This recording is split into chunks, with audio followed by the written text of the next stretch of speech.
Hello everyone, Bogdan is here. So I'm starting my Gambling MBA courses. I was thinking about it a long time ago and now it's a good time to start because I'll give you a couple of words about myself. I've been done several MBA programs myself. I'm a gambling practitioner with more than 10 years of experience and now it's a good time for me to try to make an explanation of some problems that I face daily or using the methodology and the overall idea of a MBA. So if you want to stick with me, you follow this channel, I'll be uploading videos on some of the most acute problems and dilemmas and try to elaborate on them. Maybe you were going to ask your question or suggest your problem here. So I'm anxious to start and I think I'm going to be stuck with a major one. I mean, what is the key problem of online casino gambling market right now? So for the simplicity of discussion, I will focus mostly on online casino operators for today. So, as many of you would agree, that one of the probably the biggest one is cost of acquisition of new customers, CAS. CAC. So this is a huge one. So over the 10 years, we all witnessed that a cost of acquisition has risen dramatically. So whereas number of online affiliate publication, which is a major source of traffic, has been decreasing over the years due to several reasons, one of which is Google algorithm and so on, and also the cost of production too. The number of casino brands has propelled immensely. So the overall imbalance here, it looks in favor of a number of online casino operators. So the dynamic here is negative. I mean, the publication decreasing, the online casino operator number rises. So another contributor to this thing is that regulation are such that there are not so many easy markets right now. So before we have had all those Canadas, New Zealands, let alone Finland, Norway, and so on, so on. Australia, well, to name a few. So now the most lucrative ones have been regulated, starting from UK, Sweden, going down to US, Canada, and so on. So the easy ones are now populated with brands already seated there and are not easily accessible just like that. So easy markets going down. And finally, Google restrictions on traffic are really immense here right now. So constant updates and the change of algorithm would really dismay many of the publications. So the overall death rate here in the market is immense. So even if new ones are coming down, they would not really make up for the loss of traffic overall. So the industry is feeling a real lack of quality publications and quality traffic here. I'll give you one example here. 2 years ago, when I was living in Kiev, Ukraine, I was walking with my dog, and I met a guy who, as I knew later, was American that moved to Kiev from Prague. This is the Czech Republic. So, to my surprise, he was a online casino business owner in the past. So we talked, and he said to me things that I didn't even understood at that time. He was constantly saying that, the cost of acquisition has really made this business not interesting for me. So he was working in the US market. He was clever enough to deal with the payments and the payment companies and all the stuff connected with payment gateways and how the clients might pay. And he thinks that the cost of acquisition has made this business not really something to compete. And I was saying that, okay, what do you do now? He said, I switched to real estate business. He was buying the apartments in the center of, in the downtown, in the center, and he was then making renovation and then renting it for long term or renting it out of Airbnb. So he was making, in his words, and I strongly believe them, he was making about 22% yearly on the capital that he invested in euros. So it's a good rate of return. And there's a question to you: how much you actually make right now? What is your margin of sales? Do you think this problem is really as acute as the guy? His name was Joshua from Kiev Park. Right. The second one is just to give the overall idea. Is we talk about cost of acquisition, and the second one is lifetime value. So lifetime value is really diminishing also, but there are several factors that contribute to it, probably more than to the rising cost of customer acquisition. First of all, is that on the publication side, the overall fall of traffic and the restriction Google would impose here would actually lead the publication to greater segmentation of the content of the businesses and so on. So it would produce different customer segments too. So bonus hunters, some slot machines, reviews, some fun content, the long reads, and so on and so on. So whereas, for example, 10 or 8 years ago, we would say we know the keywords that really convert good, and we know the value of this traffic coming for these keywords, for example. Now it's not that simple because the restrictions from Google and the overall competition level would force up the publication go deeper into small segments, looking for cost of acquisition of their readers, their leads also. So it's a good thing to understand, but the function of client segmentation is also, I mean, the level of competition, it really gives its impact on the segmentation. So we may say that segmentation is a function of greater competition in the field and less traffic from Google, so on. So the publication would try to focus on different segments of players to be, even though they may be small and so on and so on. On the side of operators, we see the picture where there are lots of brands. The curve is rising like here, with the advent of platforms, with the advent of white label casinos, which was not the case like 5 years ago, and the promotions that brands would use are also increasing. So if we talk about the number of promotions per casino brand, it's kind of increased like exponentially.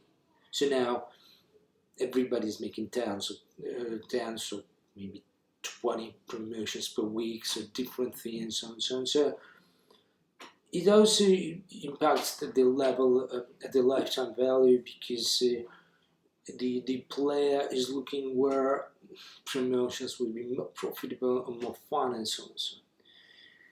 And finally, on the part of game providers, there's also things that are going on, and they are impacting the lifetime value, because the providers would prioritize some brands over their promotions. So we give this promotion, for example, to Casumo and Leo Vegas, I would give them to smaller ones, and so on and so on. So prioritizing some brands on the part of slot providers would also skew this competition, and also would contribute to the diminishing lifetime value overall, because the players like jump and they switch. And finally, game providers which launch casino brands on their own, or they would establish strategic cooperation with the preferred brands, which is just the same. So there's three major actors here: publications, online casino operators, as well as game providers, are making things that really bring the lifetime value down. They're not doing it just like intentionally, but the picture is here. So over the segmentation and out of increased competition, the publication which try to focus and try to target the smallest one, which obviously are not that marginable, not that profitable. The operators would launch many brands under the single umbrella, and so on and so on. This is like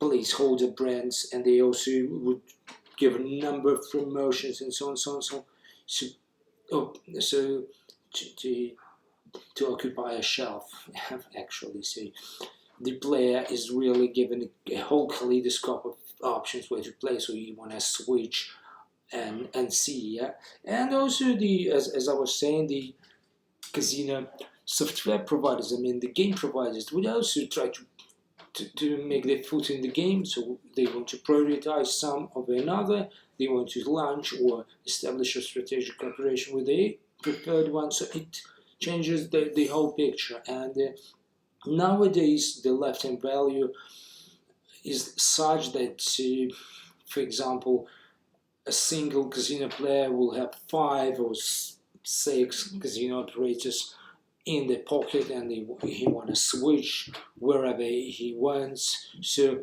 whereas like 5 years ago, he would only have 2 or 3 ones. So you may easily see that actually the value that he brings to a single one is decreasing, because his pocket is not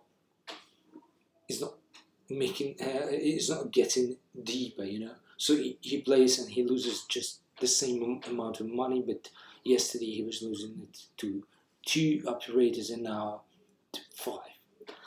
All right, so another problem here that must be noted is that there's a problem of onboarding. It's largely overlooked, but so if you lose a player to be right in the beginning, so you cannot actually onboard it as an operator, it adds up to the cost of acquisition actually, and it also makes the whole supply chain, or value chain, nervous and thinking about the potential costs. So let's say when lifetime value decreases, it brings as a system dynamics works, it brings to the fact that the onboarding trends, or the power operator would invest, power and resources that operator would invest in onboarding, so this I call the onboarding trends, is also falling down. So in plain terms, the less money we expect from the next player, the less effort we would invest in the process of onboarding him. So then, the less money we invest in welcoming or onboarding a new player, the more cost it is for a publisher to actually channel this one and make money from this one, because we are not trying, as a casino operator, we are not trying hard enough. And the publisher sees that and say, oh, these guys are not trying. Why shall I channel the traffic to them? Because my overheads are there, so I'm losing money when they are not trying, you know. So when the publisher overheads rising, the cost of customer acquisition on the system rises too, because the publisher, me for example, I would transfer these costs to the next one, to casino operator. I would say, you are not trying hard to onboard him. I will give you a greater price because I know that you lose 2 or 3 clients. You know, you just lose them. So I have to make up for my expenditures out of single one that you can actually successfully onboard. Well, so the cost of customer acquisition rises, and such phenomena as flat fee arises here. So it's a direct function of the loss of onboarding strengths on the part of operator and the greater overheads on the part of publisher. So now we see that once the cost of acquisition tend to rise and lifetime value tends to fall, the problem to think here is that whether or not the cost of acquisition brings the lifetime value down. So from this system dynamic is maybe it's evident, but this is a good question to discuss, because in the real world, in the real business markets, it has to be the other ways. Because when the cost of acquisition rises, we shall treasure, we shall value the each single player. So we have to extract this value from him also. So we have to make the lifetime value of each single player rise. But here in this business, surprisingly, the higher cost of acquisition we have, the greater burden is on us for the internal competition to work out and for the onboarding strengths to maintain, and we are not able actually to maintain, to keep this lifetime value. We are losing lifetime value, and this is the second great problem here on this business. So let's now talk about how online casino operators are tackling cost of customer acquisition that has been rising. So obviously they're not just sitting and say, yeah, okay, this is fine.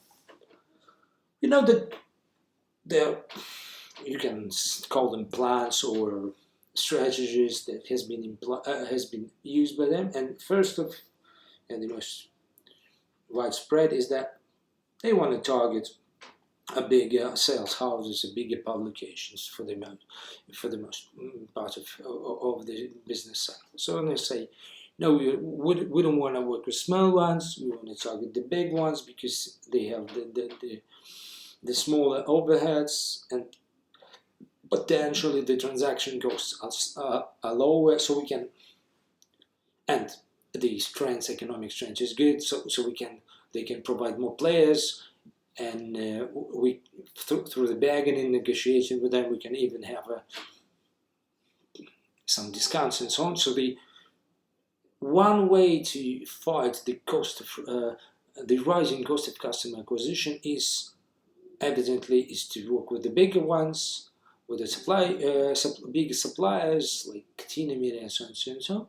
But this practice is not really that clear for now. So we want to return to it later on. For this moment, let's talk about the second widespread strategy that they use is that they want to keep themselves focused. They focus to certain geographies, certain markets that they know, the casino operators know are good. For example, they focus down to Germany, New Zealand, so on. Most of the time, this is a function of player value. So if the country is economically developed and they are not so great competition, so the player value will be good. So this is another strategy that's probably pays off sometimes, because it's a, all right, we pay the high prices, but at least we want to target the wealthy markets. But down inside, you even from my words, you see that this is not actually a measure to tackle the problem of cost of customer acquisition. This is a measure or a strategy to tackle the problem of lifetime value, in fact. So the next one is what's popular here is that they do recycling of the current stock of affiliate publications. So going all the way through hundreds of publications, they now try to launch another brand or a couple of brands, and using the base of contacts with the publication owners and managers, they want to capitalize on that. So in fact, this is just a recycling of the current customer base where customers are publications. So it brings the cost of the next one lower than in the very beginning. But obviously this strategy is there has limits, because you cannot recycle it indefinitely. You say, well, I will launch 10 brands, but when everybody else will launch 10 brands also, so there's not enough shelf space for this for these brands on the existing casino publications, and this is a part of the problem too. So, and also it brings transaction cost, the cost of contacting, supporting the conversations, negotiations high also. All right, so the next strategic move that has been greatly employed by casino operators, that they want to couple sports books and a casino in a single product. In fact, this is something that partly decides or solves an onboarding problem, because onboarding costs, the efforts invested in onboarding can be really decreased through offering like a kind of a big product with different things that might interest a player. So start from a sport betting and go further on to gambling, or vice versa. There are some nested problems here, but I would not touch them as yet, because it's a whole another discussion. But still, this is a popular problem, a popular thing to tackle the problem of cost of customer acquisition, and also a cost of onboarding too. All right, and finally, what I understand now is that they do, online casino operators and their affiliate programs do now some kind of retrospective. So they has accrued a big number of affiliate publications, and they now stop here and try to do what has to be done in the very beginning. I'm saying it is a problem solving. So they now try to look at this publication and to solve whether or not it's even economically interesting to go on with them, and so on and so on. So plainly speaking, they try to figure what's wrong. And these, how many? 5 common strategies or plans, whatever, bring us to the whole another question of what is the agenda of online casinos right now, and what the bigger processes, the level up processes they are engaged in right now. So 2 things that they do, like on a general level, is trying to get the market share, increase the market share, and second is to maintain and hopefully increase the margin of sales. So these are the 2 the functions, or these things they do daily, and over these 2 things they confront, as I was saying, customer acquisition and lifetime value problems. So let's probably delve deeper into these daily practices of increasing market share and increasing the margin of sales, to probably understand what has been done and whether or not it solves these very problems of customer acquisition cost and lifetime value. So the market share, this is one of the goals. It's every strategy that can be pursued is either a market share driven or EBITDA or margin driven. So on the side of the market share here in the online casino gambling business, we see moves or plans to own a shelf. I will use analogy from supermarket business or trading business, distribution business. So they want to either own a shelf, or they want to own a whole supermarket, they want to own technology, or they want to own the whole market itself. So these are 4 approaches that are ubiquitous, they're everywhere in the market, and we must probably want to discuss them here too. So owning the shelf is the most common one. So you want to own a place or a sport on online casino publication. So you want to get exposure to your potential clients. So this is let's take example of a real supermarket. So you go down the supermarket and you see Procter & Gamble goods. So this is something that they have been doing for years. So the strategy is quite simple. So if you have the shelf here with the detergent and so on, I, as a supplier, as a producer, want to own as much of this shelf as I can. So I make the number of brands by different segments such that my competitors simply are left with only a small space of the shelf. Yeah, it will take cost, because owning a brand or launching a brand, owning a brand is costly.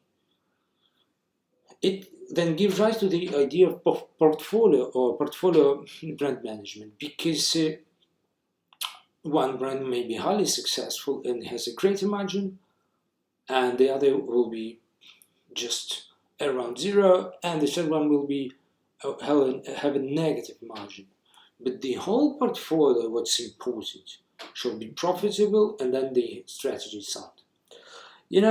This Procter & Gamble example is really descriptive of what has been in the market lately. So there have been a number of renowned affiliate programs that are using this owning a shelf strategy now, and they want to occupy as much of a visible spots in the top visibility areas of all publications as possible. So, like 10 years ago, it was Buffalo who were pursuing this one, and now you can see N1 affiliates, you can see all the maybe Playano affiliates. So they have tons of brands under one umbrella, maybe using even different white labels, trying to make different themes. But nevertheless, the dominant strategy here is to own a shelf and come together with a group of brands to leave a player virtually no chance to escape him. So this is a strategy that is widely used, and the next one is owning a supermarket. So if you own a shelf and you see how it works, is it profitable? You think about, why not I own a supermarket? So in the practical terms, it's about the practice of casino operators buying publications, like it was in case with Vegas buying casino grounds, and other numerous examples. Or a new one. So the new market of streamers, so it's a whole supermarket of traffic, they want to own this one. So you want to step inside and occupy a visible, not just shelf, which is something. They want to occupy a visible space, one store, or hopefully the whole supermarket here. So this is a continuation of the owning shelf strategy. Whereas if there's no shelf left, so the streamers, the new generation medias would mount a new shelf for them. So this is something more ambitious, but the same thing in the core. All right. Now another thing is that there's a strategy of owning the technology. So technology here is used as a magic key. So you want to own something, and that it gives you a position against your competitors. You want to have it, but it's based on the premise that something that you own is not available to your competitor. And essentially, this is really hard to get in this business because everything is like widely spread, and you cannot have something that's exclusively belong to you. So here, I mean that owning technology is most of the time about owning a particular or interestingly particular assortment of technologies which are generally available. For example, in the first place, I'm talking about platforms and white-hat casinos. So if I give you an example here. So one of my clients I was working with, they launched a number of online casino operators. I helped them out, and they were going for owning a shelf strategy, but they made a certain twist here. They started with Bad Heart license, Bad Heart white label, and then we're going all the way to try Dama and V Casino, to try Gamix, all the different white label operators here. So they have collected the whole range of these available technologies, and they were unique in that every casino, or almost every of the casino, has had a different platform. So this unique assortment was a strategy to gain an advantage over the companies or the brands that were built on a single platform, or the companies that were having only one brand. So in the first dominant strategy is hopefully owning a whole market. This is a dream, obviously a dream of many or all casino operators, and it can be materialized in the case of the markets that are opening. For example, let's take US, New Jersey, and so on. Let's take Ontario, Canadian market. Well, here the situation is that you have at the beginning you have a limited competition, but you have a higher cost of entrance or entrance threshold, and the perspectives here are just looking great. But we have to remember that there will be compliance costs that are levied on the participating casino operator over time. So it's good to forget it for the moment, or it's good to make a LinkedIn post. We are in Ontario, but look at the UK now, and you'll see what will happen with Ontario in 3 years, because the process are getting quicker. So I give you an example here, or analogy. So imagine there's a secret room of,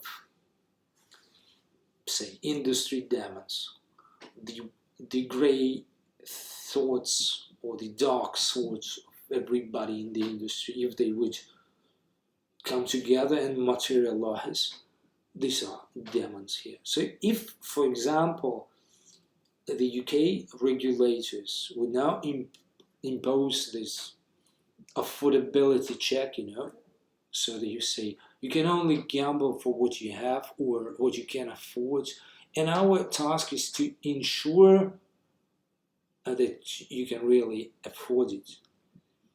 So then, unlike casino operators, all the supply chain, the game providers, the bigger, smaller ones, the platforms, and also the publications would do their job in ensuring this compliance and in implementing this, say, affordability checks. Let alone, they will obviously lose a big chunk of their profit because this is a restriction, and restriction always about losing money. So, in the secret room of diamonds, each one will take their words, and the first one to speak is the game providers. Because affordability checks and things about it, it's not just the loss of part of a profit. It's also about the overall image of the brand. Because now the UK industry is getting hard on betting sites and casinos because of the real big problems with suicides and with dependency, player dependency, and so on and so on. So the industry has gotten a very rotten bad image. And this thing that has gotten many of them to call themselves iGaming instead of gambling and so on, you know this stuff. And the cost of this PR or branding implication are just immense because the officials, the government won't stop. So the brand implications shall be really on the part of government that will take further steps to try to regulate the industry, and also on the part of the gambler, where family and society pressure would increase. So when in the secret room of demons, the game provider will take a word, she will say, you know, when things get bad, really bad, as we see in the UK, we might see in the UK in the following months. So when things get bad, I will say, I will try to deny my connection to gambling whatsoever. I would say I would just provider of the games. Everything has to be done on the gambling operator side. I'm not responsible for what they do, for whatever. I'm just a game pro. This is a entertainment industry. This is bullshit and nonsense, you know. But this is a one thing that they would do in the very end when things get really bad. If I have no other way, a game provider will say, I will just make myself a white label provider of games. I will remove my brand and so on, just to do it for a fee, even not for a portion of sales like now. So I'm just gaming studio. What do you want from me? Then another one to speak is a big operator or a big network of operator who say, yeah, when things get bad, I will ensure the compliance to the very end because I have money, I have the procedures, so I will do what the regulator will say. So I will try to to check the affordability, try to do all this stuff, and once I have my results here, I would buy the smaller ones because they cannot do it. Yeah, so I can buy them for a portion of the real cost. Otherwise, they just get thrown off the business, and then I will expand, scale up my compliance and legal process, and I survive, and maybe I will, in the end, earn even more. The next one to speak here is the middle network or the middle size casino, and she will say, well, I cannot do like the big ones. I just can quit the market. I will quit this.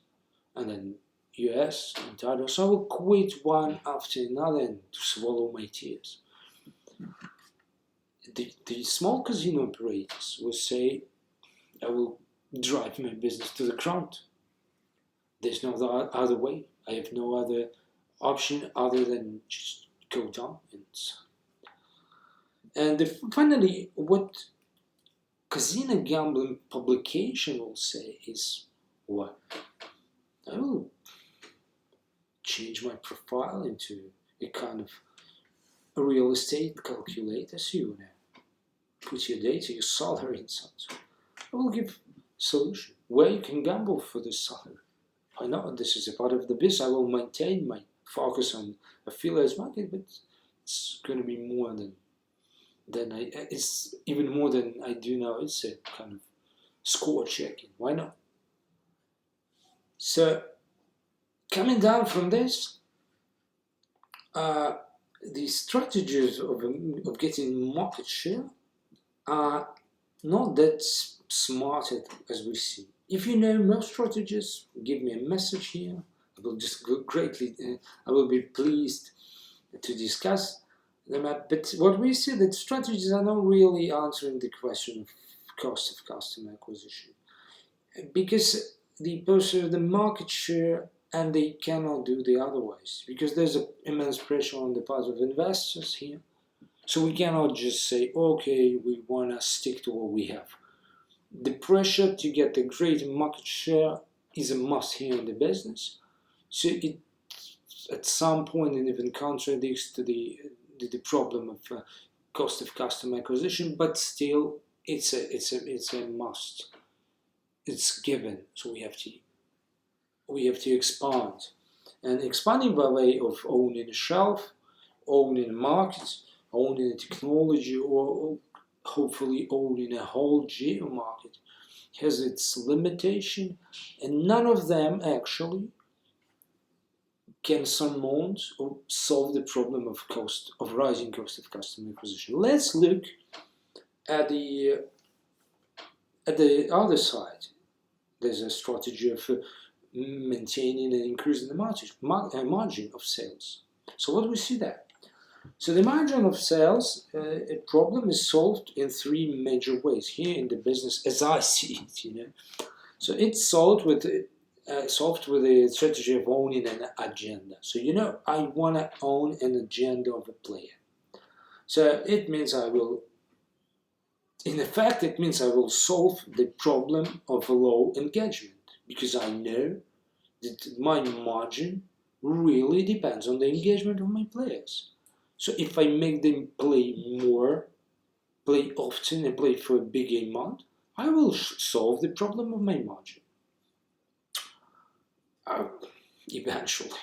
So I will do prize pools, I will do loyalty programs, and so on and so on. So in order to own the life agenda. So I want to be in front of the eyes more often, and I want to be more particular, and I want to be more affirmative, and so on. So another one solution to this problem is I want to own a disruption. This is an interesting thing. Many MBA schools and many other schools are teaching disruption and transformation and so on. But here in this context, if somebody wants to own a disruption, it means owning a disruption technology. Yeah. So it means that I want to make my cost of acquisition disruptively low. So it's not the 5-10% low, which is good also. It means 50% lower than the competitors. Yeah. And despite it sounds really promising, for the most part, only casino operators are ignoring this particular strategy at all, because you may see it in the social casino. So social casino, for example, is one good instance of disruptive technology. Yeah? And what I see is that now it's a measure of last resort. Only if we have no other way, we sit down to it, because in fact most of casino operators are lacking this competition to innovate and so on. And the third strategy that has been used here is a strategy of owning a client. Probably this is one of the most comfortable ones, because what it means to own a client? It means to own a certain thing in client's life that makes a cost of switching to other operator higher than if he or she stay with me. So it is a cost of switching and incentives to stay. So how to do it? How to own a client so that he or she cannot switch and has incentives to stay. So, if, for example, it can be by way of bundled offers, so by way of offering betting and casino, by way of enabling crypto casinos, or going solely into crypto making crypto only casinos. So we don't want a whole bunch of clients, but if we have a particular segment, we want to own them and make the switching cost for them higher than usual, so they will have incentives to stick with us.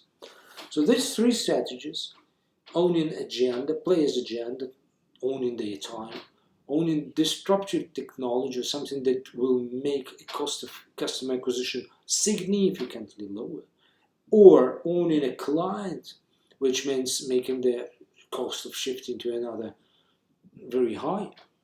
These three things are aimed to maintaining or increasing the margin of operations, margin of sales. Let's now consider, do these plans actually help solve the problem of customer acquisition? I think no, in no way. And what I also might say that the cost of customer acquisition that is high, it's going to stay here in the industry for a long time. Moreover, it's gonna get even higher. So think about this market, how we actually were considering it. We always, you might agree or not with me, but we always thought this is a new market, It's a market of new businesses, new investors that coming down here and opening operators. This is a market of new supply chains, so it's changing. You want to find a place, you may find a place here, and you want to add value to the next client. It's young because there are young people who work here. It's young because it's fun, It's young because it's changing, and it's young because we have an older one, the classic casinos. But we now have to ask ourselves a question, whether it is really young from what we see now. Or maybe it is an old market already, with what it entails. We also might want to ask ourselves, what is our actual margin of sales now? Is it rising or is it decreasing lately? We want to also ask another one, why are still so many newcomers when number of new casinos are rising? If we all witness the problems that I enumerated above, that I was talking. So here my insight is that the high cost of customer acquisition and lower lifetime value is going to stay until we or some of us understand that this is not a young market anymore. So it resembles or demonstrates all the features of an established or old one, and we have to face it. So the sooner some of us will understand that this is a kind of old one, and the sooner those guys will find a solution, because the solution of CAC that we search we are thinking about as if it's a new market. So we want to be pushing harder, we want to devise new things, we want to dominate, but the strategies like this are not really working in the old markets. I will talk about it in the next one, in the next video, but for the time being, for now, we have to understand that the solution here and the insight for this lecture, for this video, lies in that we have to go over through the problems that we have, and the major one is cost of customer acquisition and the rising cost of customer acquisition and the lowering lifetime value. And we have to think about what we do to, as a market participants, to expand, to gain a greater market share, what we do to increase our margin of sales, what are the strategies out there, which of them are we using, and why, if we are using them wisely, if these are good strategies, why still we are losing these KPIs, why the cost of customer acquisition is rising still, and the lifetime value is also decreasing. So maybe there's a structural problem here. The supply chain is broken somewhere in one place or another, or two places, and this is not a new market anymore, and we have to deal with it. We have to find a solution in the supply chain, fixing the supply chain in different market structure, and it's all in our hands. We have to think about it and we have to devise it. So we have to wrap it up for today. If you have ideas, suggestions, or comments, please give me notice. You can comment here. Don't forget to follow me up, to subscribe for my new videos. If you want to drop me an email or you want to participate, have your say in this Gambling MBA, as I call it, please also give me a message. I will leave my email here right beneath this video. Thank you very much.